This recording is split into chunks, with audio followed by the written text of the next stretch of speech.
ரொம்ப பெரிய ஆச்சரியமாக இந்த தேர்தல் அறிக்கை வந்து பெருசாக அட்ராக்ட் பண்ணவே இல்லை. வழக்கமாக அட்ராக்ட் பண்ண அவர் சொல்கிறது ரொம்ப சரி. 2006லேருந்து அவங்க அந்த இடத்துல இருக்கிறாங்க. அவங்க தேர்தல் அறிக்கை மூலமாக பெருசு இந்த 8000 ரூபா கூப்பனுங்கிறத தவிர அங்கே சொல்லும்படி அவங்க நீங்கள் டிஎம்கே காரங்கள்ட்ட நீங்கள் வந்து என்னையே கேட்க வேண்டாம். தமிழக முதலமைச்சர் அறிவிச்சுக்கிட்டு இருக்கும்போது அந்த ரெஸ்பான்ஸை மட்டும் பாருங்கள். 10 வரைக்கும் பயங்கரமாக கைதட்டி இருந்தாங்க ஒரு ஆர்வ கோளாறுல. 15 கவுண்ட் டயர்ட் ஆகிட்டாங்க. அப்படி 2 50ஆவதாக 8000 ரூபாய் சொல்லும் 50ஆவது சொன்னபோது தான் கொஞ்சம் அப்படியே ஆறுதல் அடைஞ்சாங்க. அதுலேயுமே என்னுடைய கேள்வி என்ன, 8000 ரூபா நீங்கள் அறிவிச்சிட்டீங்க, 10,000 ரூபா அவர் அறிவிச்சிருக்கிறாரே, 10,000 ரூபாய் நீங்கள் ஏடிஎம்கே கவர்மெண்ட் வச்சிருக்காரு. அப்புறம் நீங்கள் என்ன பண்ணுங்க, ஏடிஎம்கே கவர்மெண்ட் தான் நான் 10,000 கொடுப்பேன், நீங்கள் 8,000 கொடுப்பேங்கிறது என்ன இருக்குதுல்ல?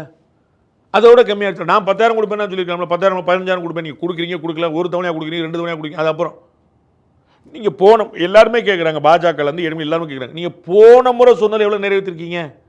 மாணவர்களுக்கான கல்வி நிறைவேற்றிருக்கீங்களா? 2 மாதத்துலேருந்து 1 மாதம் இபி நிறைவேற்றிருக்கீங்களா? கணக்கெடுப்பு நிறைவேற்றிருக்கீங்களா?